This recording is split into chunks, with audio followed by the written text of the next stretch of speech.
I try and just challenge myself, almost on a daily basis, particularly when I'm looking at product or thinking about marketing, and go, if someone in the life of a really busy, distracted, annoyed human, like, does what I'm bringing to the table actually have any significance in their lives? And I think that's a really good test for staying on track and staying focused on building something that matters.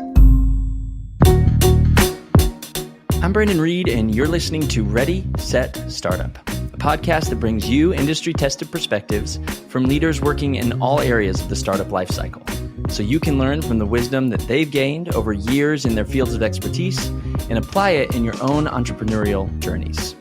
Let's get into it. On today's show, I'm talking with Ben Mason, co-founder and CEO of Athlete. Ben has an impressive amount of startup experience under his belt. He's built multiple companies and is currently launching his latest venture after going through the highly competitive accelerator Techstars. He and his co-founder are taking on the extremely ambitious vision of reforming how we think about life insurance as it relates to our personal fitness, rewarding behavior that increases life expectancy with data-informed benefits within plan premiums. It's a radically new way to think about health, longevity, and the long-practiced approach of agent-driven, agent-managed life insurance plans. I was super energized by our conversation and genuinely believe in what they're building. I'm confident you'll feel the same after hearing our discussion, and will leave with a ton of practical takeaways from an experienced thought leader in this space. Here's my interview with Ben. All right, guys, we got Ben Mason with us today. Ben, how are you? Thanks for joining us. I'm doing great. Thank you very much. Great. Awesome. Well, I appreciate you taking the time today. I'm excited to dig in. We chatted quickly before this. I told you I loved researching the company. I think it's an incredible idea, and I think there's just a lot to dig into. So let me just jump right into the questions. Awesome.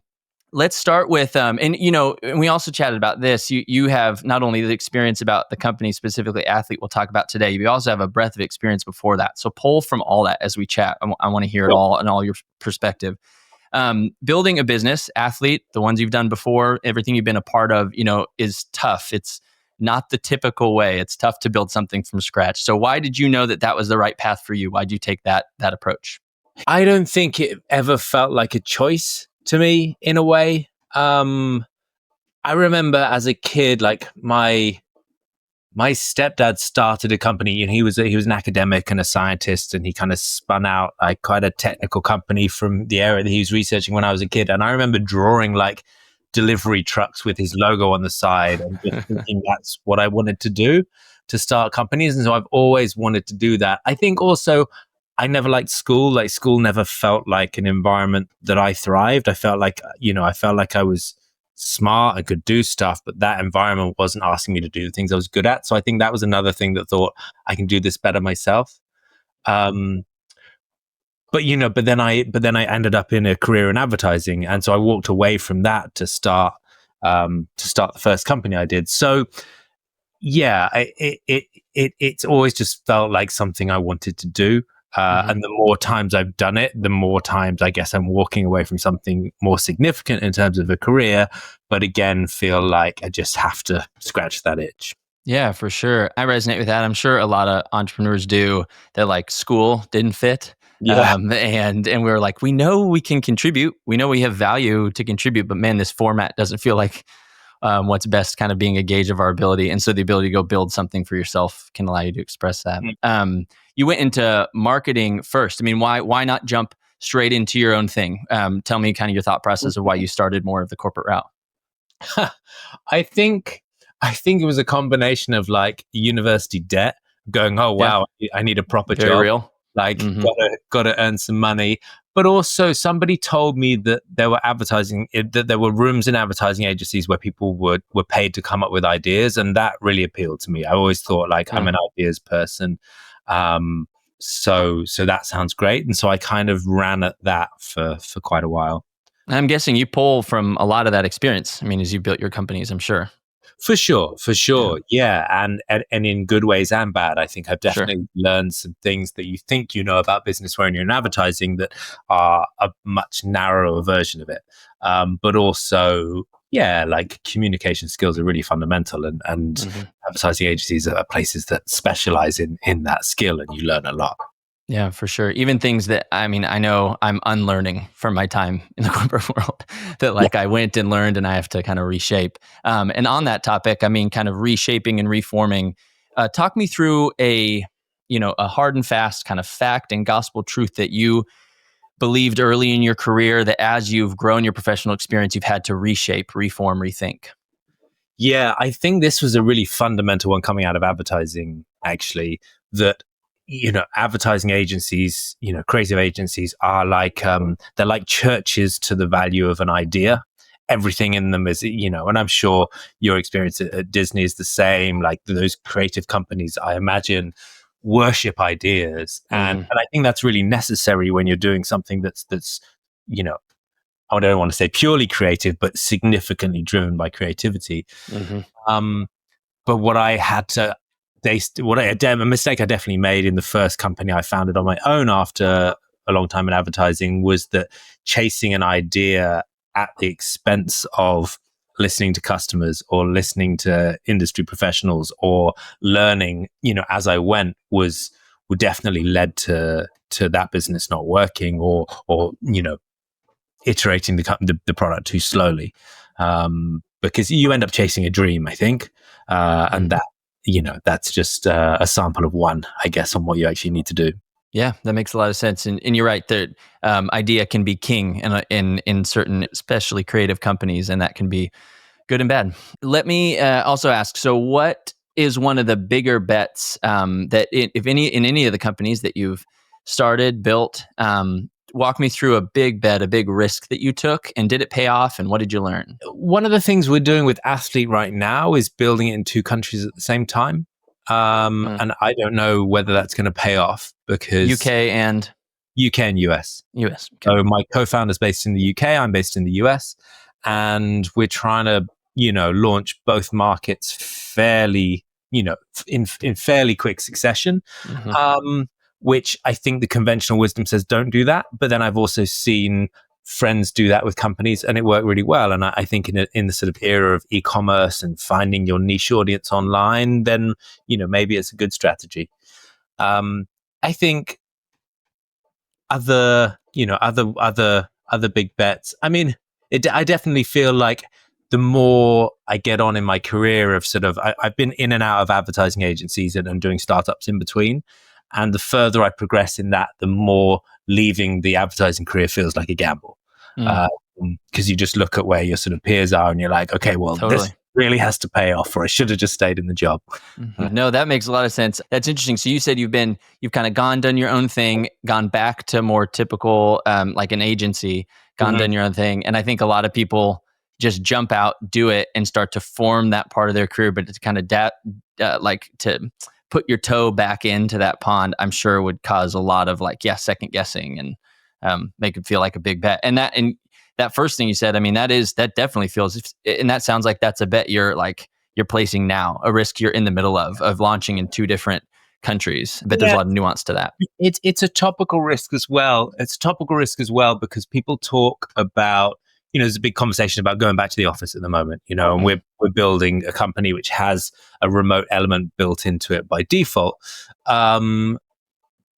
But everything is a compromise and everything is like balancing risk versus rewards. So the way I think about it is, VC-backed startups, speed is everything, right? They want to grow fast. So if we can launch two countries at once because we're both on the ground in one, then sure, being in different time zones definitely makes some things more difficult, but this should make growing faster in two markets easier. That's I'm sure if you were saying, I mean, I guess it depends on the investors you're talking to. I've never even been in a room like that, so I don't know. But I would imagine that as you talk to investors and you're saying, well, we're just launching in the UK, they'd say, what about the US? Or we're just launching in the US, but we have roots in the UK. Well, why not go for UK too? So I'm sure you'd get that question anyways. Yeah, I guess you're always gonna get challenged, whatever you do. Yeah, I bet. What do you think is a question that founders, whether you can think back and think, man, I should have asked myself this, or advice you give to other founders? What's a question that founders don't ask enough, but should be? Yeah, a big one for me on what I try and ask myself constantly is like, does anyone care? Because when you're spending so much time and so much energy, like throwing yourself at something, you by default, the psychology of it means that you think it's amazing and you think it's really valuable. And so I try and just challenge myself, almost on a daily basis, particularly when I'm looking at product or thinking about marketing and go, if someone in the life of a really busy, distracted, annoyed human, like, does what I'm bringing to the table actually have any significance in their lives? And I think that's a really good test for staying on track and staying focused on building something that matters. Yeah, I love that. That's a different way to answer. A lot of people answer that question with, will people even pay for this? Like, I'm building it. I think it's awesome. Will anybody even pay for it? But I heard something even different and nuanced in your answer of like, is it significant? Does it matter in their lives? I think both are important. And one leads to the other. If it matters, if it's significant, makes a difference, they're going to pay for it. But it's a similar way of answering the same question, different way of looking at it. I think that's an important perspective too. There are very different reasons to pay for something. We buy something because we need them. We buy something because we desire them. And just a fundamental, do I care? And I just always have this kind of really busy, distracted person in my head that like, I'm having to justify why we can pop up in front of them and offer them something. Yeah. Why do you win the competition of everything else vying for their attention? Yeah, including like children tugging on their clothes and like the lunch burning and all of that kind of stuff, which happens in real life and we don't give a lot of thought to. Totally. And I think that's important even to think in UI, UX as you build digital products, to think like, is this a flow that works when your kid is tugging on your pants? If you're just trying to get through this flow or into this, submit this form, like, does that make sense when your dinner's burning? I think that those are important questions to ask. The AI chatbots popping up going, hey. It's so true. Exactly. What about if you could kind of, man, you have such a breadth of experience in the startup world. Multiple times you've done this. If there's one myth that you could debunk for founders listening that are more at the beginning of their startup career, what would be one of those myths you could debunk? Myth debunking. There are so many things that you could give as an answer to this question, but one I'm trying to bring to this business is the myth that I think mental health is a sort of sunk cost as a founder, that you're by default going to damage your mental health. And I speak as someone that has definitely experienced burnout in a really serious way and taken a long time to recover. And, I don't know. I don't even know if it is a myth. Like, it's definitely a very stressful thing to do. But then life is always stressful. I think that's just part of the human condition. So I'm really determined this time to try and stay balanced and stay healthy and stay focused and do that in the name of productivity. I think we kind of often sacrifice mental health at the church of productivity, and you've got to be working 17 hours a day. And I just think it's counter-effective. But so much of the culture in startups, so much of our just, the modern Western world pushes us towards this like sort of relentless pursuit of being efficient. And sometimes you're just going to have off days, and that's okay. Yeah, I love that, man. I think it's a really healthy and helpful perspective. I've seen some things start to come out in the last few years that are pushing back against this productivity focus, this like productivity god at all costs. And I love hearing that from you, and an honest approach of like, listen, I haven't mastered it. I'm not even saying I'm doing it well now, but like, I'm determined to make that a priority, that it doesn't have to come at the cost of my mental health. And hey, as we talked about before we started recording, you're on a boat, man. That's a good start. You live on a boat. I'm on a boat. Yeah. It's got to be a good start. Jumping in the water first thing in the morning is a great refresh. I bet. Well, let's move specifically more to Athlete. That doesn't mean we can't jump around to your other companies too, if you have some perspective to share. But let's talk about how that idea was born. Why was now the right time to build it? Give me a little bit of the backstory. Yeah, it's interesting because my co-founder Alex is an old friend. We've known each other for 20 years, and he brought me the idea. but his background, he did a previous startup called Live Smart, which focused on, it's a preventative health company, basically. So you do mail order blood tests, like an online health dashboard telling you, how all the different parts of your body are functioning, and then, questionnaires to test your mental health. And it would help you manage your health over time, and including health coaching appointments. And I think from that, he learned a couple of things. One is that insurance companies really need to provide these kind of services to their customers. Customers want more than just financial protection from an insurance company. They also want prevention in terms of, they want to be looked after as well. And that's just part of the role that they're demanding. But the companies are not very good at delivering them because they come from this sort of legacy position of being, just financial protection businesses. And so if they then have to provide mental health services and, video GP appointments, then those are cost centers. They don't, they're kind of afterthoughts to the product. So for most insurance companies, there's a built-in disincentive to make those products really successful. The more successful they are, the more they cost the company in the short term anyway. So that's the kind of situation in the market. The other thing he found was that in 7 years of doing online health coaching appointments, it was very rare that a customer was told not to do more exercise. That just led to this realization that we talk about health, long-term health and longevity and lifespan and health span, and all these things in really complicated terms. There's entire books and YouTube channels, and you can delve into that world of longevity and sort of fall into a world of complication. But really, it comes down just to exercise. Like everything else falls out from exercise. We eat better when we exercise. We're less stressed when we exercise. It has incredible direct benefits to our health, both cardio exercise and strength training. So he saw the opportunity to create an insurance company, and we're launching as a life insurance company that can help customers really cut through this kind of mist of longevity science and actually help them be healthier, live longer, be happier by just a relentless focus on exercise, basically. Yeah. I love that. I saw a line on your site. I think it was, if exercise was a drug, it'd be a miracle. Is that right? Yeah, something like that. Yeah, it would. We talk about it like it's the most, it's the most powerful drug in human history that's freely available to all humans. Yeah. Isn't that crazy? I mean, of course, there's so many barriers to exercise for so many reasons, and a lot of people don't exercise for a lot of different reasons, and it's a fine line and muddy waters. But it is fascinating how much exercise can just remove, preventatively remove, and help. It's interesting. So to build a company based on that premise is really neat. So you talked about your co-founder.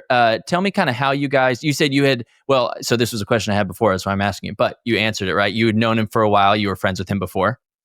Yeah. We actually met at university. We actually kind of reconnected when we randomly met at an event where Eric Ries, who wrote the book The Lean Startup, was speaking. So we went to see him speak, and then we were like, oh, I know you from somewhere, and figured out we remembered each other from university, basically.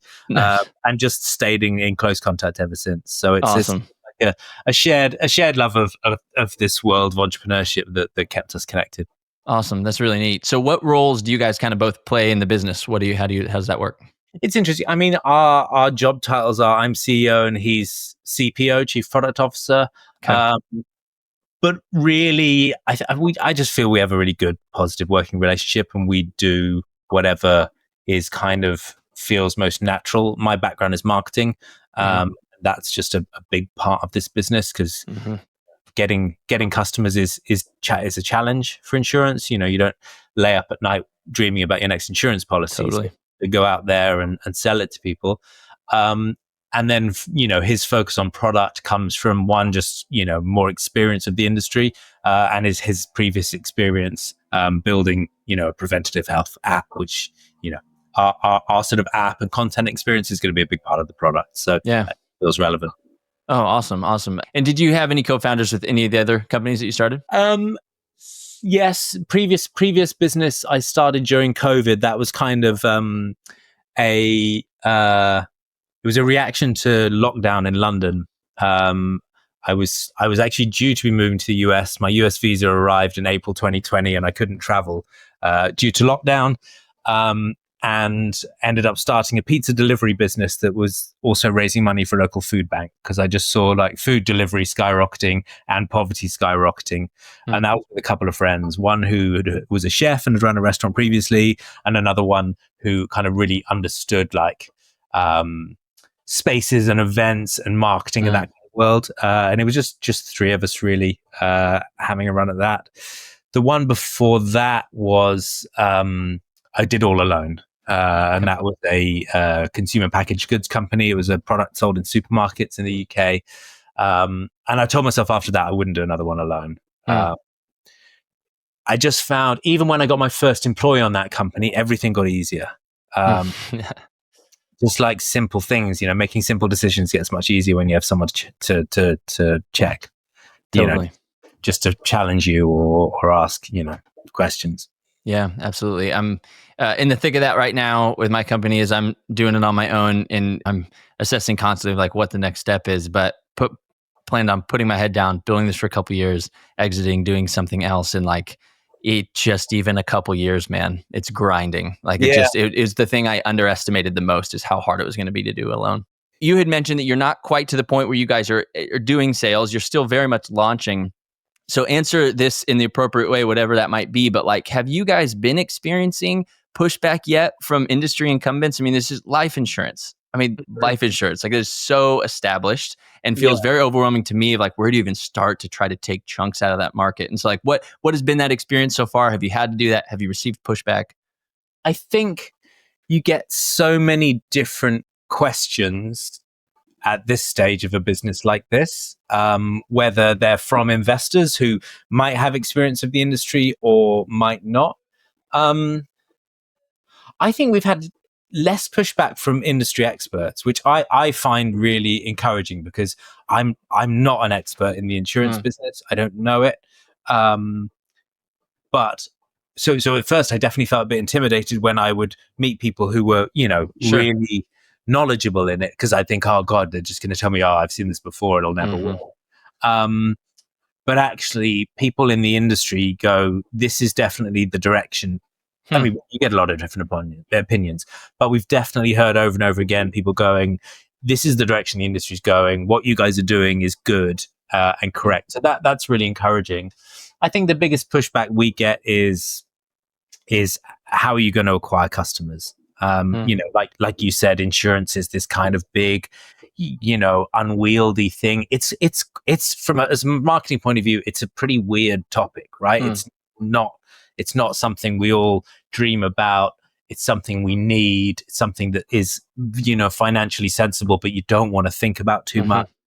So, so getting customers is hard, and hard is expensive. So I think the biggest watch out that we've been given is make sure that you can acquire customers at a reasonable cost.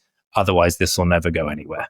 So kind of like the thing that I think about long term a lot. Think about how we can one, be appealing and useful to people, but also just pop up in places where we feel more relevant. And I think having a fitness focus and having something to say puts us ahead of, most competitors, most traditional competitors, because they're all just these big, old, traditional, companies.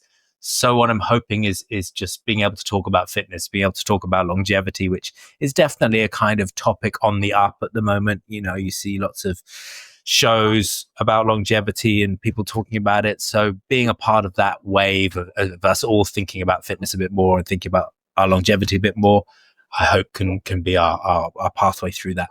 I'm like square in the millennial range. And when I see somebody doing something innovative, doing something new like this in a space that feels as kind of stodgy and like, oh man, where do I even start is insurance, that's super attractive to me as a millennial. I mean, I'm intrigued. I want it. Like, people have good ideas that have been, stifled for so long by these big incumbents. Like, let me see what other people are doing. There's better ideas out there. And one question I had specifically about this one was, this is so different. This approach is so different. And then you even mentioned something earlier about how, like, there are things about what you're doing that other insurance companies with their existing models steer away from, because it can be a negative to their bottom line in the short term, all those things. So you're doing something so different. How I think so many founders think of an idea, even if they start kind of getting their teeth sunk into it and start down the road, they hit that inevitable question of like, well, if this was a good idea, somebody would have done it by now. Like if it was a good idea, it would have already been done. And so when you see something this different, you're like, well, of course, like, and this logical, like it makes so much sense. Fitness to insurance and premiums and like how healthy you are, that makes so much sense. How have you seen the answer to the question of like, well, why isn't this done already? Why are you guys the ones pushing this forward? Yeah, I think those are the top two most common questions I've had from both investors and just general people you meet on this kind of journey, when you meet as many people as you can to try and get something like this off the ground. And they are like, why hasn't it been done already? And why won't someone do it tomorrow? I think I guess those both come down to, well, why hasn't it been done already is why is now the moment. And I think we're really focused we're measuring fitness in two really objective ways. So cardio fitness is measured with the measurement's called VO2 max, and that's seen as the kind of gold standard in cardio fitness. And our business is based on the insight that that's the single biggest indicator of how long you or I will live, is our VO2 max versus our peers. So a VO2 max test used to require a treadmill and an oxygen mask. Yeah, I've done it. It's intense. Really? Well, there you go. Yeah, I ran in college, and when we first got there, the thing they did was run us through a VO2 max test. Right. So, that's not really something you're going to get many prospective customers to do just because they want to. Like, there's definitely some like wonderful like fitness data geek people who, pay for it, but it's, that's hard. Whereas so many people are wearing wearables now, so this data exists. We're all tracking our fitness. So that feels like it sort of answers the why now. Yeah, totally. There's also a disincentive for existing insurance companies to do this. It's a market efficiency play, if you like, because the way insurance traditionally works is you have these big books of risk, and so you're balancing off, large numbers of people against each other. And really what's happening is the people who are doing more exercise are subsidizing the people who aren't, to put it really bluntly. Yeah. So if you start giving discounts to those healthier people, you're going to have to start putting up prices for other people. And so it's not in the interests of a big incumbent to do this. Yeah, no, that makes total sense. And that also answers my question of like, how have you seen the increase of wearables time well to you building this? I mean, you don't get VO2 max actually from wearables, do you? We don't get it directly. You can. You can derive it. Like if you're wearing an Apple Watch, then your Apple Health app has a measurement called cardio fitness. That is VO2 max. It's just not very accurate. And if you wear a Garmin and an Apple Watch, you'll get a different VO2 max for both. So we need to create something consistent, accurate, and ownable. But we're going to do that by basically using machine learning to analyze your exercise data and figure it out. Awesome. That's really cool. I want to ask more about that, but I'm not going to, because time, and also probably a lot of it you're still in process of developing, but that's really interesting. Now, this is not in market, but just tell me how you're thinking about it for when it is and when you are selling it. Tell me about how you're thinking about sensitivity to such personal data from users and how you're going to navigate that. So there are two ways to think about this. One is we don't need your health data. We just need your exercise data. So health data is obviously much more sensitive. Yeah. In particular, giving it to an insurance company. I know people have concerns about that.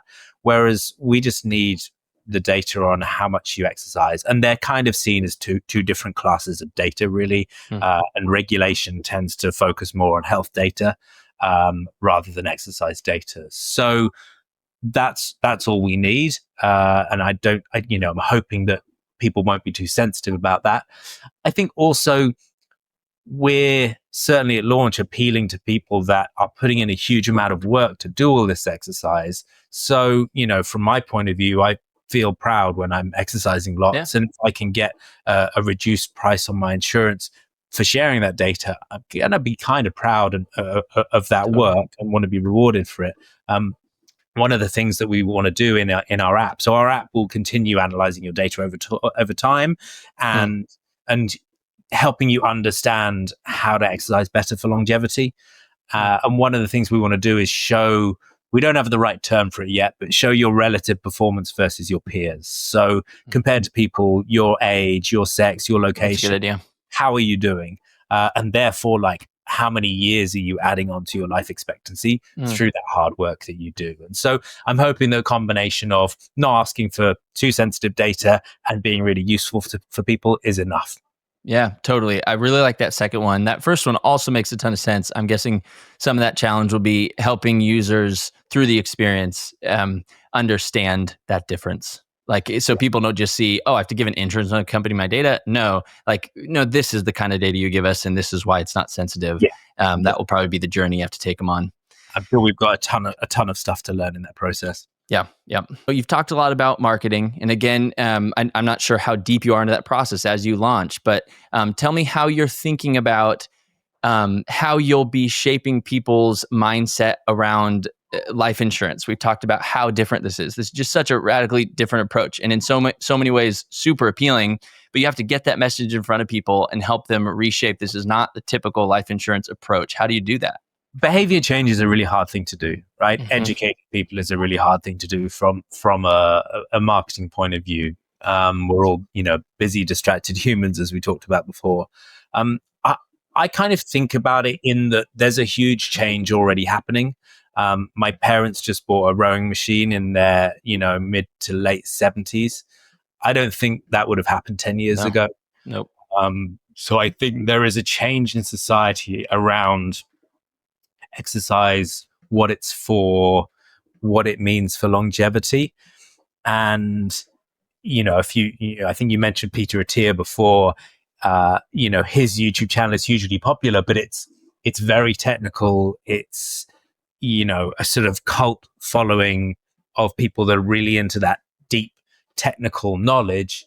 I'd really like to be the sort of simpler, more mainstream voice that goes, yes, you can do all of this stuff and take all of these supplements, but if you go out and do some exercise today, then that's going to make a huge difference. And just try and give people a simple way through the complicated world of longevity and long-term health.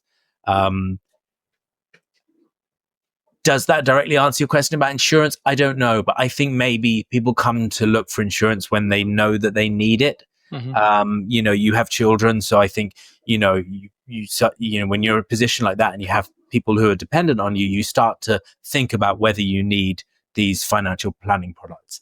I don't know how much we can influence that and whether that's our job, but if we can be the more appealing, positive message about what else you can do in terms of exercise in that complicated marketplace, then that's about the best we can do. I love that. I mean, you mentioned this concept earlier and it really appealed to me. So I'm glad we're circling back to it. But to even say so I am in that place right that you're talking about. Like, I was at Disney for 10 years, left, and then stayed on something called Cobra Insurance. You can stay on that company's insurance for a while, but was working on my own. And then that ended. And then I, had to do the health insurance and all the really critical things. And then now I'm like, all right, that stuff is handed to you on a silver spoon when you were with a big company. They're like, here's the life insurance you have, and we'll supplement it. And the whole life insurance piece is really overwhelming to me. I'm just like, I don't even know where to start, term and whole. And if somebody could cut through that noise for me and say, here's just a much simpler set of options, and here's what you can do to get a better premium, and just I think that's great. But then also the broader sense of, there are so many things being fed to us about how to live better, how to live healthier, how to live longer, and to cut through that noise and say, exercise more, and to give a little bit maybe more direction of the type of exercise, and here's how much, and to gauge that against your peers. There's just so many compelling things there, I think, with this platform as you guys build it. What you say about the complexity of the product category is really interesting. Whether we use advisors or not is a big decision we have to make. It will be something that we test for sure. I know that people really want advice in this world because it's so complex, but then again, you see the kind of, classic stuff about millennial and Gen Yep. Z consumers don't want face-to-face advice. They want Right. online. Hit a button. Yeah. Yeah. So how we navigate that world? My experience as a sort of insurance consumer, especially in the US, sees it as a very antiquated industry in terms of such a heavy focus on brokers, and you sort of have your one broker Totally. that's calling you from their cell phone, and like that's your only way to really access it. Yes. That seems weird. Yeah. And I would like to help, be part of the solution to that. But yeah, it's a complex world, and I think what you were talking about the complexity of longevity as well. It's a real balance between being part of the bombardment of information and complexity that can make us just close up and go, I'm not going to do this today, versus actually trying to, deliver the information in a way that can help people make a decision and make the right decision. Totally. I'm sure finding those forks in the road where people are thinking about this and trying to make that decision will be a huge part of the marketing effort. It's like going and trying to, the cost per acquisition or cost per user, whatever you want to call it, of a person who's not thinking about it has to be so much higher than a person who's changing jobs. For sure. I mean, the job thing's interesting because I think that the life insurance you tend to get with a job is quite basic. A small multiple of salary. Yep. If you start, having children, having a partner depend on you, having a big mortgage, then often people layer multiple products on top of that.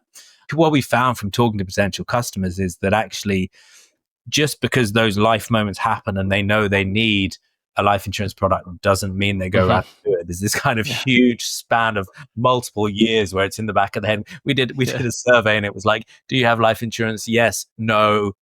I can't remember the exact question. Something like, do you have life insurance? Yes or no? Yes, no, but I should, I think. Right. And no, but I should was like 85%. Yeah. It's just like, how do you think in the back of the head? I was like, oh God, I should really stop.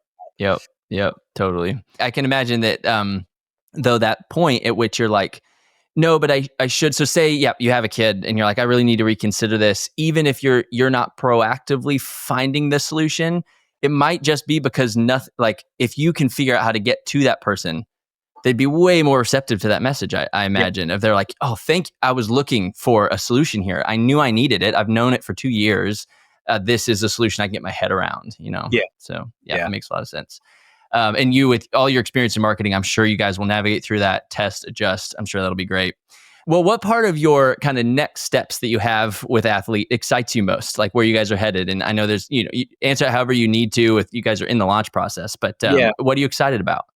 We just agreed terms with our partner in the UK, which will allow us to be licensed to sell a life insurance product very soon. So that's hugely exciting. And it's taken the business from like a really interesting pitch in a deck to like a business ready for revenue. Totally. So that's really exciting me now.